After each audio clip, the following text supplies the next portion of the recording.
स्वयंसेवक संघाचा विजयादशमीचा उत्सव आणि सरसंघचालक डॉक्टर मोहन भागवत बोलतात। विराम के पश्चात फिर से हम खुले मैदान में भले ही कम संख्या में एकत्र उपस्थित है, परंतु पूरी संख्या में अन्य अन्य केंद्रों पर उपस्थित है। और यह वर्ष अपनी स्वतंत्रता का 75वां वर्ष है। 15 अगस्त 1947 में को हम स्वतंत्र हुए।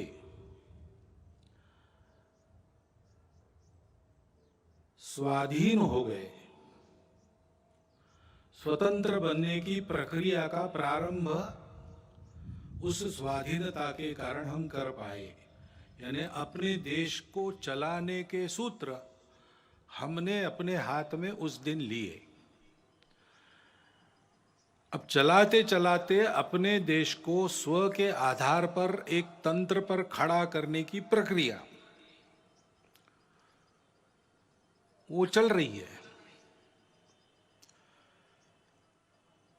क्योंकि स्वतंत्रता क्यों चाहिए इसके बारे में भी अपने देश में संघर्ष हुआ। स्वतंत्रता के लिए संपूर्ण भारत में समाज के सभी वर्गों से, देश के सभी क्षेत्रों से लोगों ने परिश्रम किए, संघर्ष किए, बलिदान दिए, त्याग और बलिदान के हिमालय खड़े किए।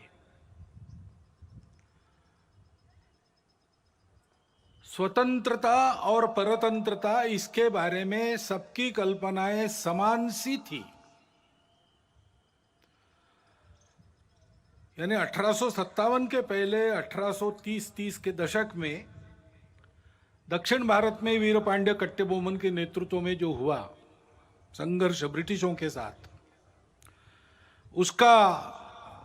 उसकी घोषणा करते समय एक पढ़ा गया, उसको कुंडरा नाम के ग्राम में पढ़ा गया, इसलिए उसको कुंडरा डिक्लेरेशन कहते हैं। उसमें यह कहा गया कि ये जो विदेशी बाहर से आए हैं इनका रंग सफेद है, इसलिए पूजा में कपूर और भोजन में नमक महंगा हो जाएगा अगर हमने इनको यहां राज्य करने दिया तो। और बहुत बाद में महात्मा गांधी जी ने और एक सत्याग्रह की शुरुआत मुट्ठी भर नमक उठाते हुए की। कहते हैं कि उसके कारण अंग्रेजों के विशाल साम्राज्य की बुनियाद की मिट्टी खसकी। तो इस प्रकार कुछ समान से भाव सबके मन में थे, आपस में संपर्क नहीं था तो भी। और इसलिए ऐसी कई बातें समान सी पाई जाती है उस संघर्ष में। ऐसा एक संघर्ष हुआ और उसके फलस्वरूप हम 15 अगस्त को स्वतंत्र हुए। परंतु कालांतर में स्व की कल्पना ढीली पड़ी,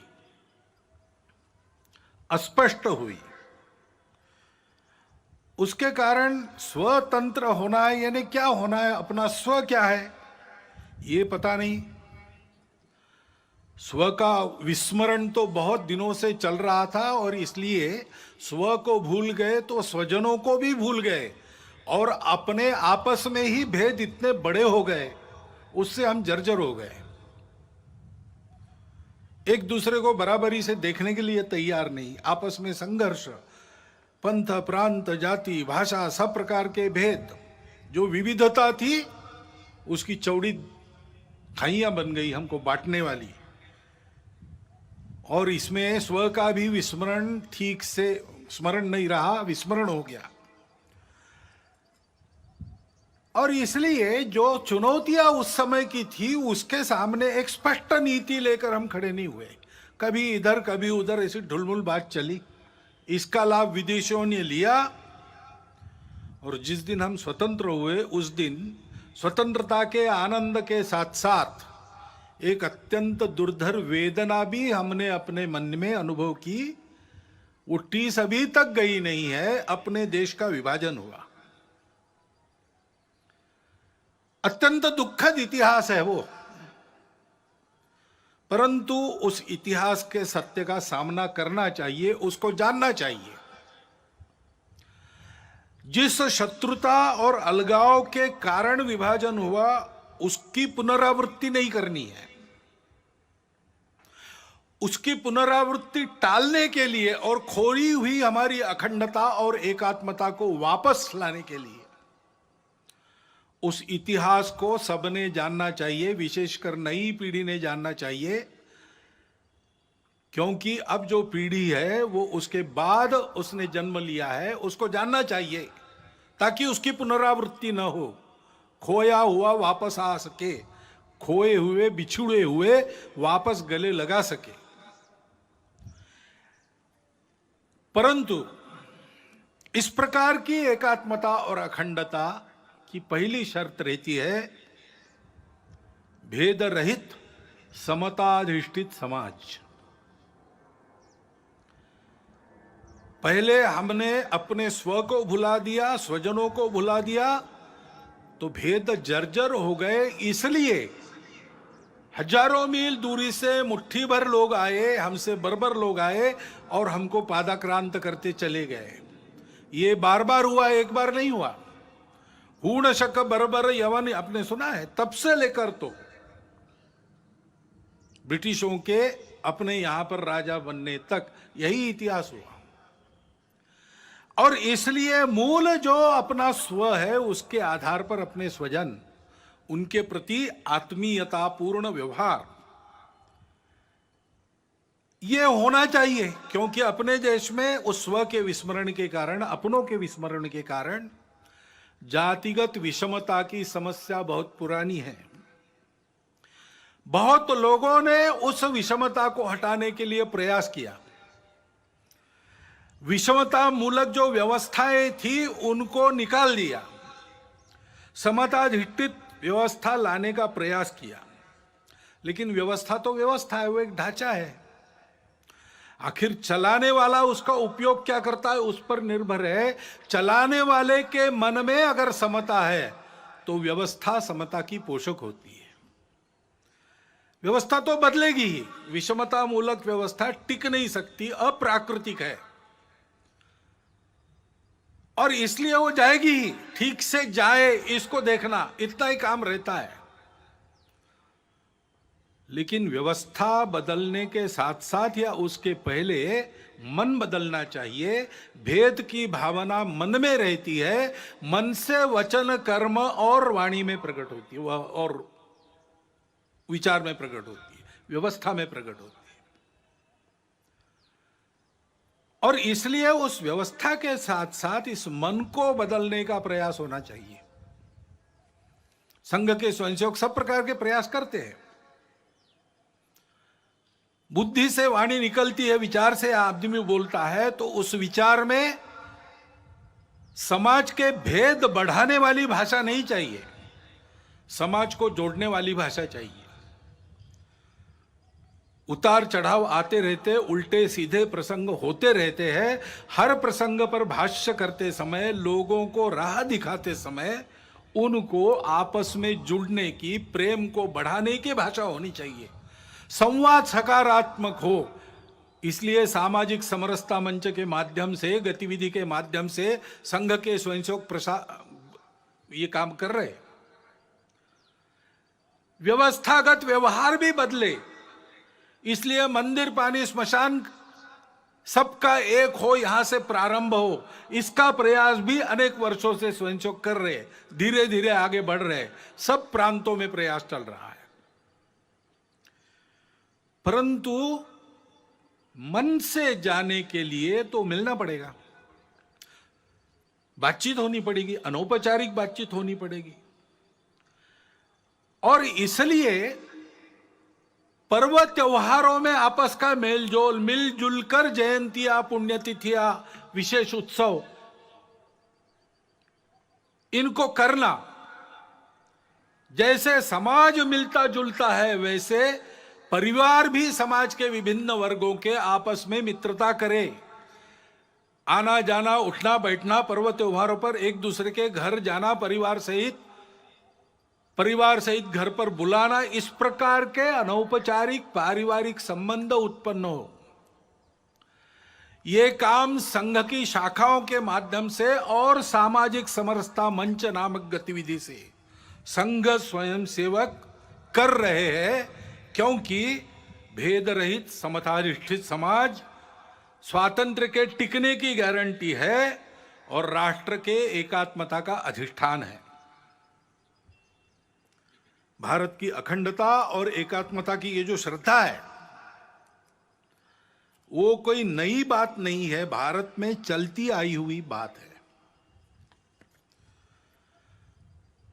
सनातन काल से चलती आई है। उसके लिए लोग काम भी करते आए हैं। हमारे इतिहास में प्राचीन समय से लेकर अब तक बहुत उदाहरण है, बहुत पर्व ऐसे हैं जिससे बार बार इस एकात्मता का और अधिष्ठान मजबूत बनाया गया है।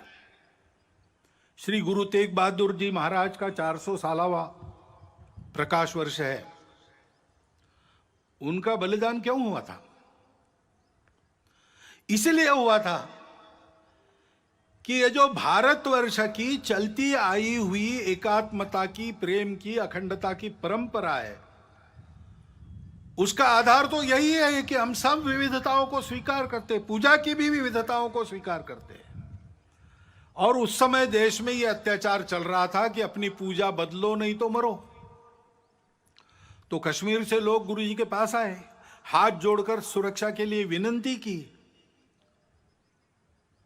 तेग बहादुर जी चले गए दिल्ली बादशाह के सामने और अपनी धर्म श्रद्धा का परिचय देते हुए उनका बलिदान हुआ।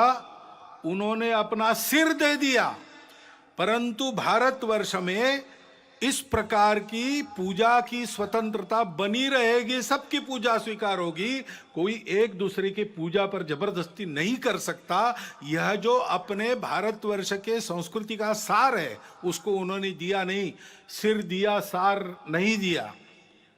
इसलिए हिंद की चादर कहलाए। भारतवर्ष की स्वतंत्रता, भारतवर्ष की एकात्मता, अखंडता के लिए बलिदानों, मिनी वीरों की सनातन काल से जो आकाश गंगा यहां चली आ रही है, उस आकाश गंगा के वे सूर्य से थे। वह कल्पना हमारी समान सी है और प्राचीन काल से चलती आई है। स्वतंत्र जीवन कैसा होता है, स्वतंत्रता क्या है? सबके सुख की कल्पना है। मंत्र पुष्प में हम कहते हैं अपुत्रा पुत्रिणः सन्तु पौत्रिणः अधना सधना सन्तु सर्वे सन्तु निरामया। सर्वत्र का भला, ऐसा कहते हैं। सबके सुख की कल्पना, किसी को नहीं छोड़ा, वसुधैव कुटुंबकम मानकर सब जिसमें सुखी हो और सबको एक साथ सुखी करने वाला, मनुष्य मात्र के तीनों पुरुषार्थ एक साथ साधने वाला, मनुष्य समूह सृष्टि को एक साथ सुखी कर सकने वाला, अर्थ कामों को नियंत्रण में रखकर मोक्ष की तरफ चलाने वाला, यह जो धर्म है उस धर्म का आविर्भाव अपने यहां हुआ। वो अध्यात्म आधारित है, अनुभूति आधारित है। हमारे स्वतंत्रता की वह आध्यात्मिक कल्पना है और इसलिए हम जानते हैं पसायदान में उस स्वतंत्र सुखी जीवन की कल्पना ज्ञानेश्वर महाराज ने की है। जे खळांची व्यंकटी सांडो तया सत्कर्मी रतिवाडो, भूता परस्परे पडो मैत्र जीवांचे, दुरितांचे तिमिर जावो विश्व स्वधर्म सूर्य पाहो, जो जे वांछील तो ते लाहो प्राणी जाता। फिर से सबके सुख की कल्पना है, सबके कामना पूर्ति की कल्पना है, परंतु आधार क्या है? दुष्टों के बारे में भी ये कहा उनका टेढ़ापन जाए, उनकी अच्छे कामों में रुचि बढ़े, प्राणी मात्र में परस्पर सौहार्द, प्रेम, आत्मीयता का संबंध हो, सबके संकट दूर हो, सब अपने अपने स्वधर्म को अनुभूत करके चले, स्वधर्म पर चले, तब सबकी इच्छाएं पूरी होगी, प्राणी जात सुखी होंगे। जिनमें प्राण है वो सब सुखी होंगे। सुख दुख का अनुभव कर सकने वाले सब सुखी होंगे। रविन्द्रनाथ टैगोर ने बाद में कहा, कोई अलग बात नहीं की, चित्त जथा भय शून्य उच्च जथा शिर। जहां चित्त भय से शून्य हो, जहां हम गर्व से माथा ऊंचा करके चल सके, जहां ज्ञान मुक्त हो, जहां दिन रात विशाल वसुधा के खंडों में विभाजित कर छोटे और छोटे आंगन न बनाए जाते हों, संपूर्ण मानवता की एकता की कल्पना, जहां हर वाक्य हृदय की गहराई से निकलता हो, सत्य पर चलने की कल्पना, हर दिशा में कर्म के अजस्त्र नदी के स्रोत फूटते हो और निरंतर अबाधित बहते हो, निरंतर कर्मशीलता, आदि आदि जो पूरी कविता उनकी है, वो हमारे स्वतंत्र जीवन की कल्पना देती है। और उसके पीछे जो स्व है, उसका आधार आध्यात्म है, स्पष्ट करती है। और इसलिए योगी अरविंद, जिनकी 150वीं जयंती है, उन्होंने भी यही बात कही है, हमारे स्व का अधिष्ठान स्पष्ट किया है, हमारे राष्ट्रीयता की कल्पना को उच्च रव से कहा है। गांधी जी इसी आधार पर बोलते थे। उनको सबूत की आवश्यकता पड़ी तो धर्मपाल जी ने सबूत जुटाए और आजीवन तपस्या की। उसके आधार पर उन्होंने भारतवर्ष के ब्रिटिश का प्रभाव होने के पहले के जीवन का जो चित्र सबूतों सहित किया है, प्रमाणित है। वो चित्र भी, उनकी भी शताब्दी है, जन्म शताब्दी, वो चित्र भी इसी बात की पुष्टि करता है। हमारी इस स्व की कल्पना का आधार अध्यात्म आधारित परस्पर व्यवहार था, संतुलित व्यवहार था, आत्मीय व्यवहार था। उसको हम धर्म कहते हैं और उस धर्म के उदय से सब सुखी होते हैं। सावरकर जी ने कहा कि जब ऐसा हिंदू समाज खड़ा होगा संगठित, तो वो गीता की ही बात करेगा और अपने उद्देश्य को वसुधैव कुटुंबकम यही बताएगा, क्योंकि हम किसी को पराया मान ही नहीं सकते। ऐसा हमारा जो आध्यात्मिक राष्ट्रीयता का स्व है, वो उदय होने से दुनिया के सारे झगड़े समाप्त होंगे, खोया हुआ संतुलन वापस आएगा और ऐसा मानव धर्म उदित होगा, हिंदू धर्म उदित होगा। तो फिर परिणाम ये भी होगा कि मनुष्यों के कलहों पर जिनके दुकान चलते हैं और उनके खोए हुए संतुलन पर जो अपना उल्लू सीधा करते हैं, उनके दुकान बंद हो जाएंगे। और इसलिए हम देखते हैं कि ये न हो, भारत एक विकास के राह पर, बड़ा बनने की राह पर चल पड़ा है, ये हो ना पाए, हिंदू समाज अपने स्व को समझ ना पाए और वैसे ही कटा बटा रहे, इसलिए बहुत प्रयास चल रहे। जो जो भारत का है उसकी निंदा करना, जो जो भारतीय है उसकी निंदा करना, भारत के जीवन की, भारत के धर्म की, भारत की परंपरा की, इतिहास की, वर्तमान की व्यवस्थाओं की, सबकी निंदा करना, भारतीयों के हृदय में स्वयं के बारे में ही अश्रद्धा उत्पन्न करना, ऐसे प्रयास चलते हैं। इतने प्राचीन जीवन से दुनिया देख रही है कि उस जीवन में इतने लंबे समय से चलते हुए मूल्य है।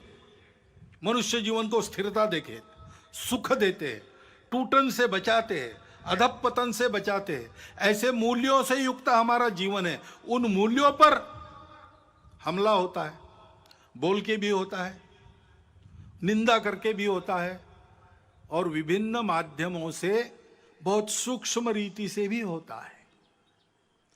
ऐसा स्थूल और सूक्ष्म एक सांस्कृतिक आक्रमण भी लगातार चल रहा है, इस भय से कि अगर ये सारी बातें भारत में ठीक हो गई तो हम नहीं चल पाएंगे। और गठबंधन भी ऐसे लोगों ने बना लिया है, सम्मिलित प्रयास करते हैं। और भारत में हम देखते हैं कि इसको पहचान कर इसके उपाय में चलना चाहिए, समाज को ठीक दिशा में चलाने के प्रयास करने चाहिए। सब ऐसा नहीं करते। विशेषकर इसके व्यवस्था को चलाने का भारत की जो दायित्वधारी लोग हैं, राज्यों में है, केंद्र में है, सब लोग हैं। लेकिन कभी कभी ऐसा व्यवहार दिखता है,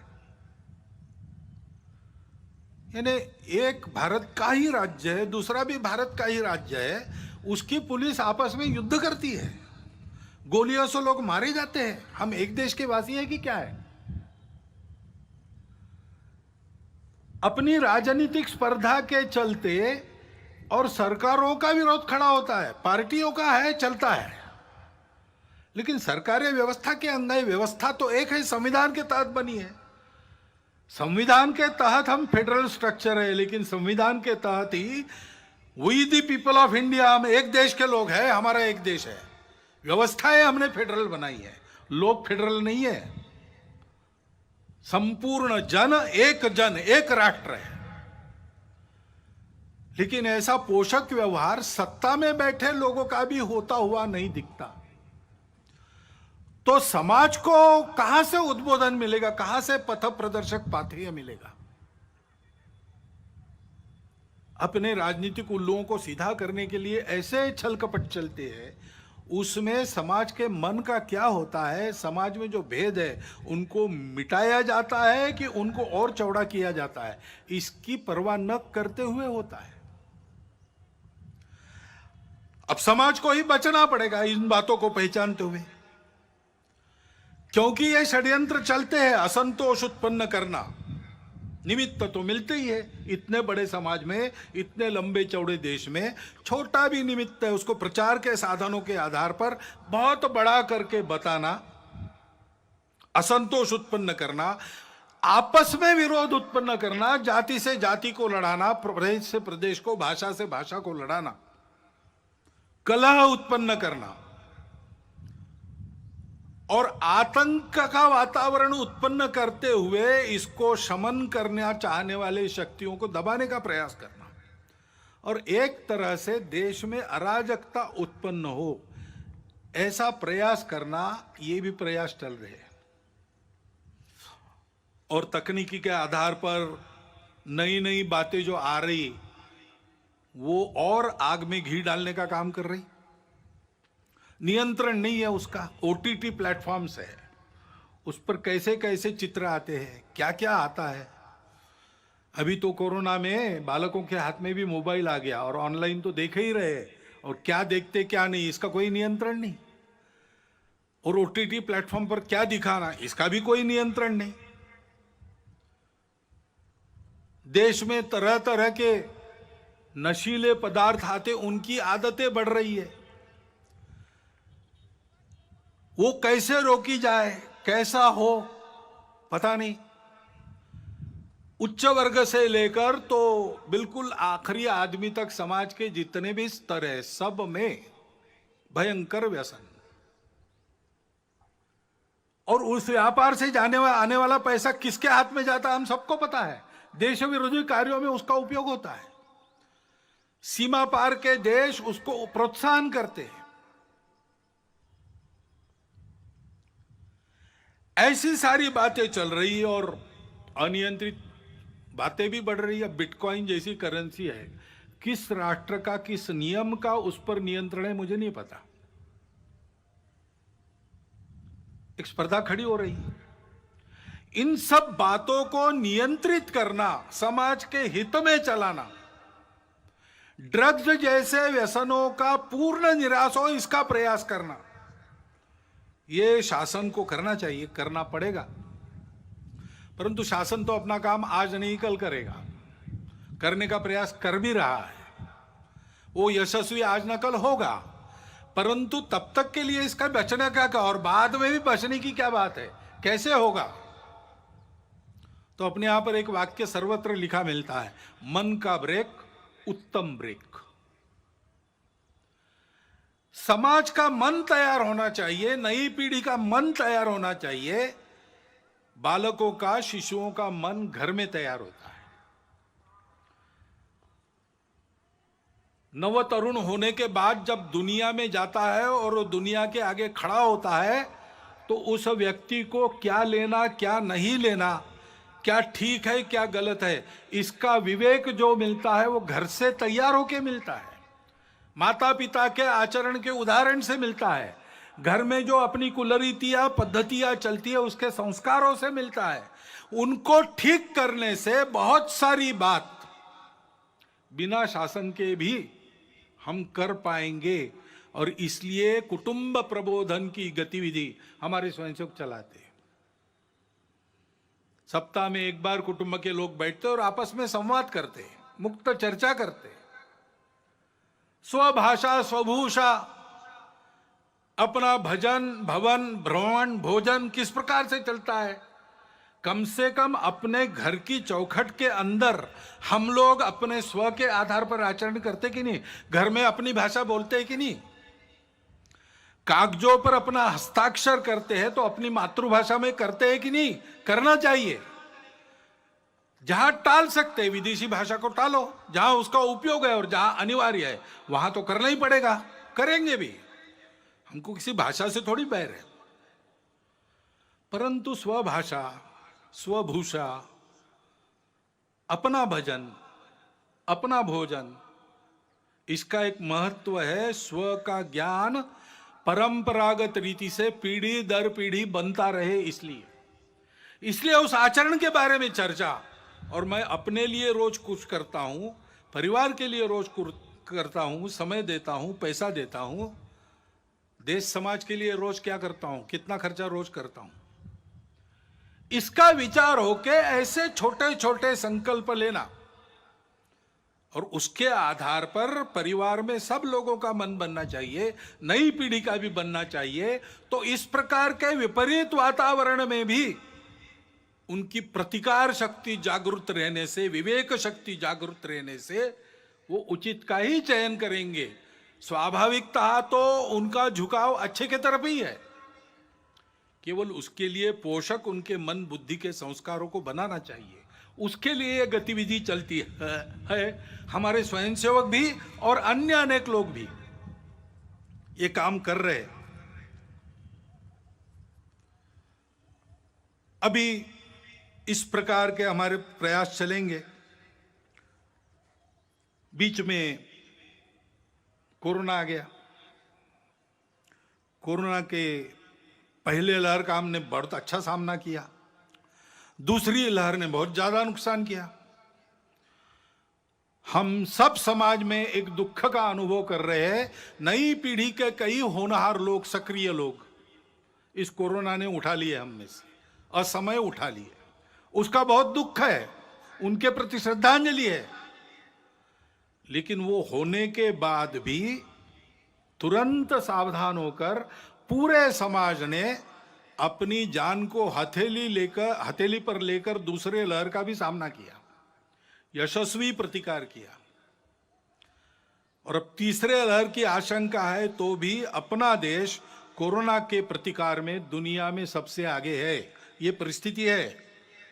ऐसे कार्यकर्ताओं का अभिनंदन भी है, सारा देश अभिनंदन कर रहा है, हम भी उसमें सहभागी।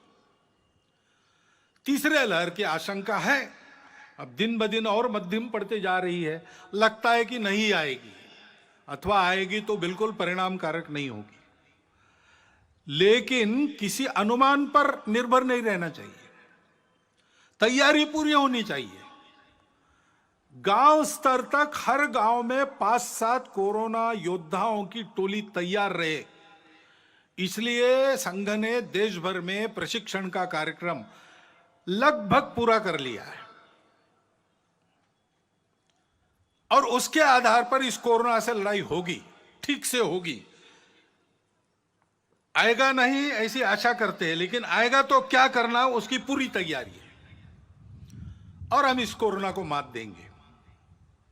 उसके नुकसान हुए हैं, 2 साल चला तो आर्थिक क्षेत्र में नुकसान हुआ है, बहुत नुकसान हुआ है, परंतु हमारा समाज उससे दबा नहीं है। आर्थिक क्षेत्र में भी उस नुकसान को पूरा करने का आत्मविश्वास दिखता है, लोग बोलते हैं। और किसी किसी आर्थिक अर्थायाम के क्षेत्र में तो सब पूर्ववत हो गया और आगे बढ़ गया, ऐसा भी वृत्त आता है। स्व के बारे में अपने समाज की प्रवृत्ति निश्चित रूप से बढ़ी है।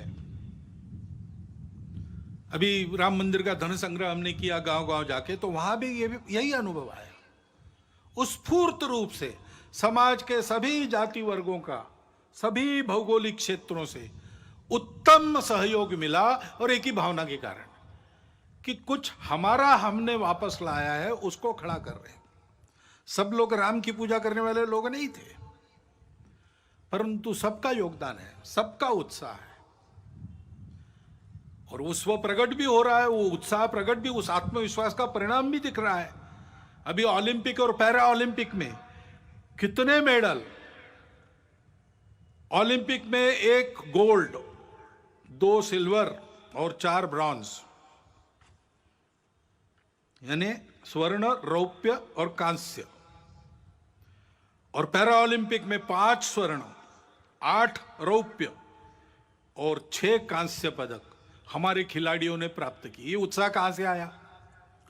बहुत परिस्थितियां उनकी बदली है, ऐसा नहीं है, परंतु देश के लिए कुछ कर गुजरने की प्रवृत्ति बनी है, और इसलिए यह कोरोना की आपत्ति हमारे लिए स्व का चिंतन करने का एक अवसर भी बनी है। हमने अनुभव किया अपने स्व पर आधारित कई बातें कितनी उपयोगी है। उदाहरणार्थ अपने स्वास्थ्य का विषय है। स्वास्थ्य मनुष्य की ऐसी आवश्यकता है, उसको पूरा करने के लिए वो कुछ भी कर लेगा। बीमार है तो उपचार के लिए घर भी बेच देगा, लेकिन अच्छे उपचार और विश्वस्त उपचार, जिससे निश्चित ही रहेगी मुक्त, रोग मुक्त होने की, ऐसे उपचार लेने के लिए कुछ भी करता है। तो हमने देखा कि देश में सबकी इच्छा है चिकित्सा सबको सुलभ रहे, सबके पास पहुंच सके, और चिकित्सा महंगी न हो, सब आयु वर्ग के लोग उसका लाभ ले सके। वो सस्ती और सुलभ चिकित्सा पानी है तो स्व के आधार पर क्या विचार करेंगे? पहली बात है कि हमारी परंपरा में केवल इलनेस का, बीमारी का विचार नहीं किया, हमने वेलनेस का भी विचार पहले से किया है। आयुर्वेद में एक पूरा प्रकरण स्वास्थ्य वृत्त है, बीमार नहीं कैसे पड़ना। उसमें जैसे स्वच्छता का महत्व है, उस पर तो कई वर्षों से हम आगे आगे बढ़ रहे हैं। लोक स्वास्थ्य का, पब्लिक हेल्थ का विषय है, उस पर भी हमको बहुत तरीके से आगे जाना पड़ेगा, क्योंकि उसमें शासन को भी बहुत कुछ करना पड़ता है, समाज को भी बहुत कुछ करना पड़ता है। अपने घर की और स्वयं की स्वच्छता तो हम देख लेंगे, अपने मोहल्ले की स्वच्छता पर भी ध्यान देना पड़ेगा। सार्वजनिक स्थानों पर स्वच्छता बरतने की आदत लगानी पड़ेगी। स्वच्छता के लिए नंबर मिलते हैं आजकल शहरों को, अच्छी बात है, लेकिन दिखने वाली स्वच्छता और जहां नहीं कोई देखता वहां स्वच्छता नहीं, ऐसे लोक स्वास्थ्य में नहीं चलता। बीमारी हवा से भी आती है, और इसलिए लोक स्वास्थ्य के नियमों का ध्यान रखना और जीवन शैली मुख्यतः ठीक करना। प्राकृतिक जीवन शैली चाहिए, जितनी प्रकृति के पास रहेगी उतना हम स्वस्थ रहेंगे। पर्यावरण के साथ मेल खाने वाली जीवन चाहिए। हम बेतहाशा रासायनिक खेती का प्रयोग करेंगे तो कैंसर तो बढ़ेगा ही। हम अगर हर जगह प्लास्टिक से प्रदूषण लाएंगे तो हम जिस सांस से हवा भरते हैं वो सांस अपनी विषैली हो जाएगी। और इसलिए हमारे यहां पानी का उपयोग ठीक से करना, नाप तोल कर करना। पानी सबके लिए आवश्यक है, लेकिन अगर हम पानी को अमर्यादित खर्चा करने लगे तो सबको पानी नहीं मिलेगा, और सब सुखी होंगे तभी हम सुखी होंगे, नहीं तो नहीं होंगे। प्लास्टिक का उपयोग कम से कम करना चाहिए, कम से कम, जिसको अंग्रेजी में सिंगल यूज प्लास्टिक कहते हैं, उसको तो आप जीवन से हटाने की बारी आ गई। और जहां बनता है, घर से लेकर, आंगन से लेकर, मोहल्ले, गांव, जंगलों, खेतों तक हरियाली बढ़ाना, वृक्षारोपण करना, ये करने की आवश्यकता है। उसके लिए पर्यावरण गतिविधि चलाते हैं स्वयंसेवक। पर्यावरण के क्षेत्र में बहुत लोग काम करते हैं, जल संधारण से लेकर सारी बातों में। पर्यावरण गतिविधि प्रत्येक परिवार में पानी बचाना, प्लास्टिक हटाना और हरियाली बढ़ाना, इन तीन का छोटी छोटी बातों से लेकर सब में आचरण उत्पन्न हो, इसके लिए प्रयास करती है। क्योंकि ये ऐसी जो पर्यावरण की शैली है वो स्वास्थ्य को भी ठीक करती है और खर्चा भी बचाती है। कोरोना काल में जितने विवाह हुए कितने सस्ते में हुए। हमारे ध्यान में कई बातें आ गई कि हम जो खर्चा करते हैं वो कितना खर्चा फालतू होता है, इससे कम में हम जी सकते हैं। जो मिलता है उसमें अपने घर गृहस्थी को रोटी, कपड़ा, मकान, स्वास्थ्य, शिक्षा, अतिथि सत्कार, ऐसी न्यूनतम आवश्यकताओं को ठीक से पूर्ण कर सकते हैं। अब कोरोना जाएगा, जाने को है। अपनी सुधरी हुई आदत को फिर से नहीं बिगाड़ना, इसका हमको ध्यान देना पड़ेगा। और इसलिए पर्यावरण के साथ स्वास्थ्य को साधते हुए हमको यह भी प्रयास करना पड़ेगा कि सब प्रकार की पैथियों को मान्यता देते हुए अपने अपने पैथी का अहंकार, अभिमान तो रहना चाहिए, गौरव तो रहना चाहिए, अहंकार नहीं होना चाहिए। कुछ बीमारियों को कुछ पैथी में इलाज है, किसी में नहीं है। हर एक चिकित्सा पद्धति का अपना अपना तत्वज्ञान है। मतभेद हो सकते हैं लेकिन विरोध नहीं होना चाहिए। सभी चिकित्सा पद्धतियों का समन्वय करते हुए सबको सुलभ हो सके ऐसी चिकित्सा हम दे सकते, क्योंकि कुछ पद्धतियों में इलाज महंगे हो जाते, उसका इलाज नहीं कुछ पद्धतियों में वही इलाज बहुत सस्ता हो जाता उसी बीमारी का, और गुण भी मिलता है। तो इसलिए सभी पद्धतियों का समन्वय करते हुए कैसे आगे बढ़ेंगे, और सबको एकदम बहुत गंभीर चिकित्साओं का सामना नहीं करना पड़ता। छोटी मोटी रोज की बीमारियां होती है तो प्राथमिक चिकित्सा अपने गांव में ही उपलब्ध रहे, उसमें डॉक्टर वैद्य भी हो, और अंग्रेजी में कहते हैं बेयरफुट डॉक्टर्स, आरोग्य रक्षक, ऐसी भी कोई व्यवस्था बने।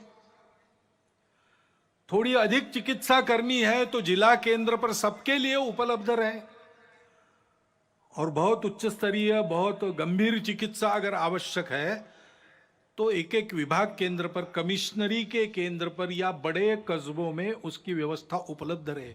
इस प्रकार का एक तंत्र खड़ा करना पड़ेगा। ऐसा समग्र स्व के आधार पर सोचते हैं तो सबको सुलभ और सस्ती चिकित्सा का प्रबंध अपने देश में हो सकता है। वही बात आर्थिक मामलों की है। हम जानते हैं विश्व में जो प्रचलित अर्थव्यवस्था है उसके कारण कई समस्याएं भी खड़ी है, और समस्याओं का उत्तर उस व्यवस्था के पास नहीं है। सभी देशों में उसका पुनर्विचार चल रहा है। बहुत उत्साह से जिन बातों की उद्घोषणा आर्थिक जगत पहले करता था, आज उसने वो करना बंद कर दिया है, अंतर्मुख होकर विचार कर रहा है। तीसरा रास्ता कौन सा है? तीसरा रास्ता हम दे सकते हैं। हमारे परंपरागत आर्थिक चिंतन की जो दृष्टि है वो पूर्ण है, अधूरी नहीं है। हमने उस स्व के आधार पर ये चिंतन किया है। एक शाश्वत सत्य हम पहले बताते हैं कि भाई अर्थशास्त्र क्यों है? मनुष्य की कामना पूर्ति के लिए साधन उपलब्ध कराने का शास्त्र, ऐसा वो मानते हैं। हमारे यहाँ थोड़ा आगे गए, हमने कहा कि सुख प्राप्ति का वो है, और एक का सुख हो नहीं सकता, सबका सुख चाहिए। इसलिए जितनी प्रजा है उसके सुख का वो शास्त्र है।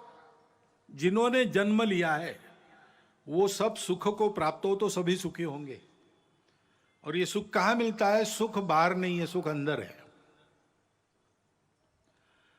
और इसलिए अंदर के सुख को प्राप्त करेंगे तो बाहर की वस्तुओं से हम पर्याप्त सुख ले सकते हैं, अपने अंदर ही है वो, लेकिन उसके लिए बाहर की वस्तुएं पर्याप्त हो सकती है। नहीं तो सिद्धांत तो प्रचलित सिद्धांत कहता है means are limited, ends are endless.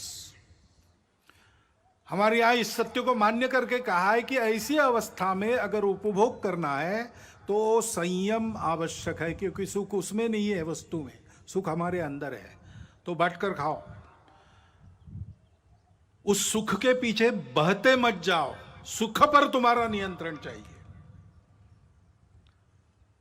और इसलिए संयम पूर्ण उपभोग, न्यूनतम आवश्यक जितना है उतना उपभोग, क्योंकि यह सब हमारा नहीं, मेरी अपनी प्रॉपर्टी नहीं है। इस पर मालकियत किसकी है? किसी की नहीं। ईशावास्यमिदं सर्वम, भगवान का बनाया है, भगवान का है। उसने उसका यथोचित उपयोग जिसके लिए रखा है वो लेगा। सबका होने के बाद बचेगा, उसमें मैं अपने को चलाऊंगा। तेन त्यक्तेन भुंजित। मनुष्य प्राकृतिक और मानव निर्मित धन का स्वामी नहीं है, विश्वस्त है। उसको 2 हाथों से कमाना है, लेकिन उसके आधार पर सारी सृष्टि को चलाना है, 1000 हाथों से बांटना है। इस दृष्टि के आधार पर अपने यहां का आर्थिक विचार खड़ा है, वो एकांतिक नहीं है। उसमें मनुष्य को सृष्टि के अंग के नाते देखा गया है। सृष्टि का मालिक नहीं, कॉन्करर नहीं, कॉन्करिंग द नेचर गलत बात है, नर्चरिंग द नेचर। सृष्टि से जितना चाहिए उतना लेना और दाम दुगना वापस करना, गिविंग बैक। इस आधार पर हमारा अर्थ विचार खड़ा है, और इसलिए वो एकांगी नहीं है। वो सब जगह परिवार की कल्पना करता है। कृषि श्रेष्ठ है कि उद्योग श्रेष्ठ है कि व्यापार श्रेष्ठ है? अरे भाई, तीनों अपने अपने जगह श्रेष्ठ है, तीनों को मिलकर चलना चाहिए। उद्योग चलेगा मालिक के लिए चलेगा कि मजदूर के लिए? अरे भाई, मालिक मजदूर बीच में जो व्यापारी है वो और ग्राहक, सबको एक परिवार मानकर सबके हित का विचार करके चलेगा। सबको अपना अपना कर्तव्य पूरा करते हुए संयम से बरतना पड़ेगा, तब सबकी कामना पूर्ण होगी। इस प्रकार के आर्थिक विचार के आधार पर आज के देशकाल परिस्थिति में क्या सुसंगत हो सकता है? हमारा प्रदीर्घ जीवन रहा है, उस प्रदीर्घ जीवन में हमने भी पुरुषार्थ किया है, और ईस्वी सन 1 से लेकर तो 17वीं सदी तक हम दुनिया के सर्वसमर्थ आर्थिक देश थे। विलियम डैलिरिम्पल वगैरह डाटा दे रहा है। यह अगर वस्तुस्थिति है तो हमारे इतने लंबे आर्थिक अनुभव से हमने जो शाश्वत तत्व निकाले हैं उसके आधार पर हमको चलना पड़ेगा। जमाना बदला है, ऊपर ऊपर का परिवर्तन उतना जरूर करना पड़ेगा। विश्व भी अब 2-4 हजार साल चला है अर्थ पुरुषार्थ में, उसका भी कुछ अनुभव है। वहां से भी जो उपयुक्त है वो लेना पड़ेगा। स्वदेशी को काल सुसंगत बनाना और विदेशी को देश सुसंगत बनाना, इसके आधार पर अपने स्व पर आधारित एक नया आर्थिक प्रतिमान संपूर्ण दुनिया को देना, ये दुनिया की अभी आवश्यकता है। और स्वातंत्र्य में हमारे स्व के प्रगटीकरण का एक स्वाभाविक आविष्कार है, इसकी चिंता हमको करनी पड़ेगी। और ये बात जब सोचते हैं तो एक सब लोग आजकल कहते हैं, पहले इतना नहीं कहते थे, आजकल कहते हैं, वो कहते हैं ये जनसंख्या क्या क्या करेंगे, बढ़ती जा रही है। तो जनसंख्या नीति तो होनी चाहिए। अपने यहां विचार हुआ है, एक परिवार में 2.1 ऐसा कहा है ना, 2 बालक रहे, ऐसा विद्वानों ने मिलकर निश्चित किया, सरकार ने उसको स्वीकार किया, ये सब हुआ है। लेकिन हमको लगता है कि एक बार फिर विचार कर लेना चाहिए, क्योंकि 2 बातें, सारी बातों का विचार करना। अभी हमारे देश में, हमारा युवाओं का देश है, 56-57% युवा है। 30 साल के बाद ये सब बूढ़े बनेंगे, उनको खिलाने के लिए भी हाथ लगेंगे। कितने हाथ लगेंगे? कितने लोगों को खिला सकेंगे? और उस समय जितने लोगों को खिलाना है उसके लिए काम करने वाले कितने लगेंगे? दोनों बातों का विचार करना पड़ेगा। इतना हम बढ़ेंगे तो पर्यावरण कितना झेल सकता है? हमारी माताएं उस दृष्टि से कितनी सक्षम है, उनको खुद के पैरों पर खड़ा रखने का सामर्थ्य, उनका सशक्तिकरण कितना हुआ है, वो कितनी प्रबुद्ध है, हम उनको कैसा ऐसा बना सकते। एक 50 साल आगे तक का विचार करके एक नीति बनानी चाहिए और उस नीति को सब पर समान रूप से लागू करना चाहिए, क्योंकि जैसे जनसंख्या एक समस्या बन सकती है, वैसे जनसंख्या का असंतुलन भी समस्या बनती है, बन रही है देश में, दुनिया में हम देख रहे हैं, सब लोग बोल रहे हैं। इसमें किसी के प्रति बुरा भाव नहीं रहता है। अरे इसलिए हमने एक 2015 में ही प्रस्ताव पास किया इसके बारे में। उस प्रस्ताव को मैं पढ़ के बताता हूं। जनसंख्या वृद्धि दर में असंतुलन की चुनौती। देश में जनसंख्या नियंत्रण हेतु किए गए विविध उपायों से पिछले दशक में जनसंख्या वृद्धि दर में पर्याप्त कमी आई है, लेकिन इस संबंध में अखिल भारतीय कार्यकारी मंडल का मानना है कि 2011 की जनगणना के पांथिक आधार पर किए गए विश्लेषण से विविध संप्रदायों की जनसंख्या के अनुपात में जो परिवर्तन सामने आया है, उसे देखते हुए जनसंख्या नीति पर पुनर्विचार की आवश्यकता प्रतीत होती है। विविध संप्रदायों के प्रति जनसंख्या